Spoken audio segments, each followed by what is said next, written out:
What's going on, guys? Welcome back to the channel. My name is Isaac, aka The Baddest, and welcome back to this little series where I take a look back at some of the most popular Five Nights at Freddy's fan games.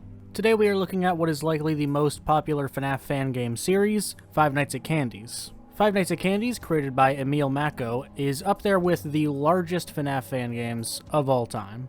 It's been played by big members of the FNAF community. It's some of the most followed games on all of GameJolt. It has a very easy to identify cast that most people in this community can easily recognize. Five Nights at Candy's is a pretty damn big game. Today we're going to look back at this series and see why it got so popular, if it holds up today, what are their pros and cons, etc, etc. Keep in mind that this video is just a little look back at these games, and just a look back at how they perform relative to when they came out. If you want a deeper analysis than a simple look back, you're going to have to look elsewhere. This is just a more casual look at the series. So we're going to go through this game by game. Let's get started. Also, I just want to quickly say that basically all the footage in this video comes from Toy Bon Bon Games, who does like walkthroughs on these Five Nights at Freddy's fan games.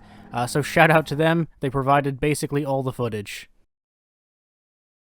Starting with none other than the original Five Nights at Candy's. It's not hard to see why Five Nights at Candy's blew up back when it came out. It essentially provides everything you'd expect in a FNAF fan game. The gameplay is pretty solid, even if it's insanely similar to the regular FNAF games. It's pretty straightforward. Check the cameras to follow the animatronics, but mostly check the ones that are right by your door. Some animatronics come through the right and left door, and you can see their eyes looking through to know when they're there. A character called Blank sits in one room the whole game, and you need to monitor them because when they leave, you need to close the door that's right in front of you. And in later nights, Old Candy and Rat get introduced, and they can only be seen on the cameras. You can't see them looking through your door, so you need to check them to make sure they're not at the door. It's not that hard, but it's still a fun game based on precision, and it's a satisfying experience nonetheless. And once again, this game has a fully original cast and fully original characters, and that's definitely part of what caught people's attention when it first came out. There's the classic two blue and pink cats. We got Candy and Cindy. Blank is some sort of empty animatronic. I can't really remember the whole story behind them, but they are a completely blank animatronic, hence the name, and they have a bunch of doodles on them drawn by kids. Chester is a really dopey monkey. The penguin is a penguin. Old Candy looks like a depressing version of Candy, and the rat is a rat.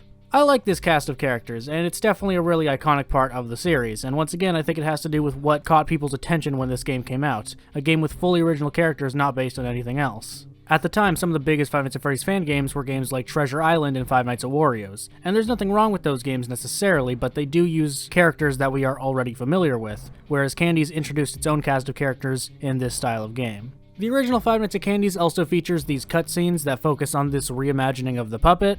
I don't entirely understand what these cutscenes represent, but this puppet character is explored in Candy's 3. The Candy story is an interesting one, but I'd be lying if I said I completely understood it. Five Nights at Candy's is a solid FNAF fan game, and it was made even better with the remaster, which we'll talk about later. There's not a lot to say about it. It's just a fun package that represents what a FNAF fan game should be pretty well. It has some simple but solid gameplay. It has a fully original cast of characters. It has little cutscenes that you can chew on. It comes with a custom night. It has basically everything that you would expect a fan game to have, so I think it's a pretty solid one overall. Oh, moving on to Candy's 2. I really wanted to have nice things to say about Five Nights at Candy's 2. But unfortunately, I do not, because of one Phil Morg, aka Fiznum, the developer of FNAF Plus. He played Five Nights at Candy's 2 on a live stream and showed how broken the game actually is. And other Fanverse developers, Kane Carter and Emil Mako, the creator of the game, had to admit to how broken it actually is. In Five Nights at Candy's 2, you're supposed to lure the animatronics away with the audio lure and flash the room with a flashlight if they're there. It's meant to be challenging. It's meant to be a game. However, you can literally just place the audio lures at random locations at random times, and the robots are guaranteed to walk there. You have absolutely no reason to check the office. You have no reason to check the cameras with your actual fucking eyes. You can place the lures wherever you want, and you can guarantee a victory by doing the absolute bare minimum. Cindy and Candy will go wherever you tell them to go. There's absolutely no skill involved. And Chester, what you're supposed to do is place the audio lure in the room that he is in making noise. But you don't actually have to look for him, because you can place the lure, you can place as many lures as you want, and you can place them wherever you want and immediately turn them off so they don't go out. So you could actually just place them at random, and eventually you'll get it right. I used to like this game, and I used to say it aged quite well, but now I have to be aware of the fact that it is completely broken and can be beaten with no skill. It also has the problem that I would say FNAF 4 has, which is Night 6 is easier than the rest of the game. Night 5, at the very least, has a lot of characters. So, although it's completely broken, you still need to make sure to focus on every character. But Night 6 just has 2 characters, so it's the same game, but there's less to worry about. It's sad that this game is so much more broken than I remember, but there's some good to say about the game. It somewhat contributes to the story. We see Candy attack a parent abusing their child. I actually think this is a pretty good minigame because it represents how the animatronics don't want to hurt children. There's also a cutscene of Candy getting jumped by the police. This is a bit stupid and it's hard to take seriously, but I suppose it's interesting. The models of this game are also all pretty solid. They're obviously not entirely different from FNAF 1's, but I do think they're all pretty clean and they are scarier when they're withered. Chester the Monkey, for example, is definitely more intimidating when he's completely broken. It's so unbelievably depressing that this game is so much worse than I remember because now I'm fully aware of how fundamentally flawed it is. And unfortunately, I have to bring this information to you as well. Play the game for yourself. This is my challenge to you. Play the game without checking the office once. You're gonna guarantee a win no matter what. It's really sad. What makes the game redeemable is that you won't know that the first time you play it, which is a good thing. If you play it for the first time, you'll probably still get fun out of it. But now I have to be fully aware of the fact that I can guarantee a victory no matter what I do.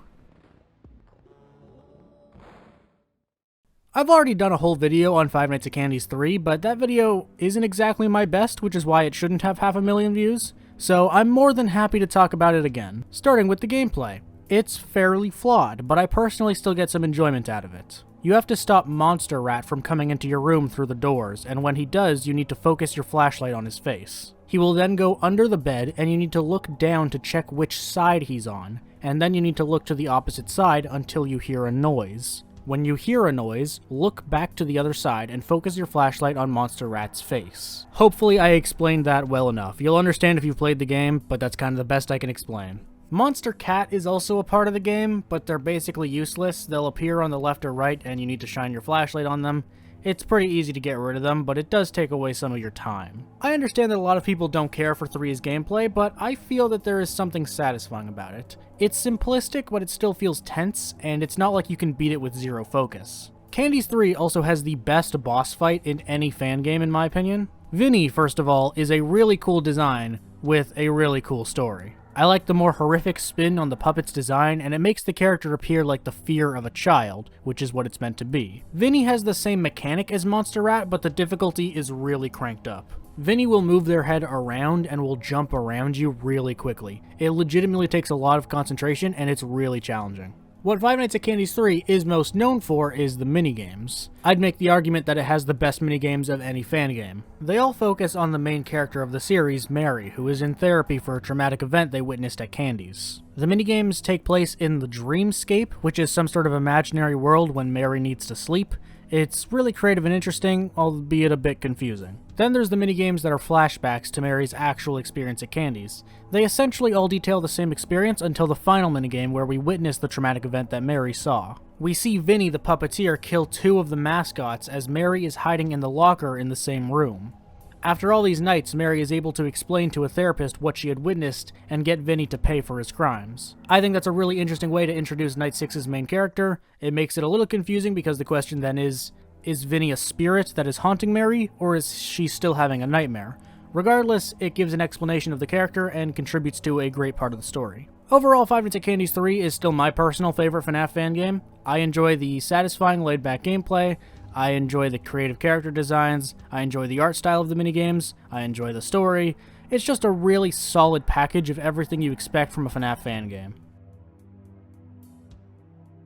Five Nights at Candy's Remastered is the final game we're going to be looking at, and there's the least to say about it, but it is a really good remaster. First of all, the game is now in 16:9 ratio as opposed to 4:3, which is absolutely something I love. The game also looks nicer as a whole, it's much brighter, everything looks cleaner, and it's generally a more appealing game to look at. The gameplay hasn't changed at all, but there is one secret night introduced in this version, and it's a great secret. What you have to do is look at Rat on the characters page of the extras menu, and it'll glitch out and show you a bunch of numbers. These numbers can then be put into the custom night customization, and that'll start a secret night. This is such a cool secret that is hidden really well. The secret night, Shadow Candy Night, features Shadow Candy. They will start in a secret room on the cameras and then travel to different cameras, and you need to find the right one in time. It's not super difficult and fairly laid back, but it's an interesting mechanic. If you beat Shadow Candy Night, you get the famous Candies 4 teaser. We get a look at this new model of Candy as a sort of monologue plays. Once again, I think this is a great way to show this teaser. Five Nights at Candy's Remastered is a really great remaster of the original game that features a really cool secret, so it's definitely a solid and special addition to the collection, even if it's not entirely original. Lastly, we will at least mention Five Nights at Candy's 4. Five Nights at Candy's 4 is a part of the Fazbear Fanverse initiative and is currently in development. It's unclear how far it is into development, but the developer has assured many times that it is still in the works. The Game Jolt page says the game will be a free roam point-and-click game, similar to Sister Location. As far as the story goes, it will have nothing to do with the main character of the original trilogy. There are some image teasers that look pretty good, but it's pretty mysterious as of now. There's not a whole lot to say about Candy's 4 just yet, but I'm definitely excited to see whatever is shown next. And as more things come out about it, I will definitely make a video on it at some point, like I've done with FNAF Plus. But again, these things just take time, and that's just something we have to wait on for now. That's going to be all for this little retrospective on Five Nights at Candy's. Let me know what you think of this fan game series in the comments below. What's your favorite? What's your least favorite? Do you have a favorite Candy's character? Let me know. Also, let me know what FNAF fan game I should do a retrospective on next. I know I've gotten so many requests already. Just give me some goddamn time. Just give me a bit of a break. Not all videos can be made, and some videos will take time to make. Don't say The Joy of Creation. I swear to God. Don't say Final Nights. Please don't say that one.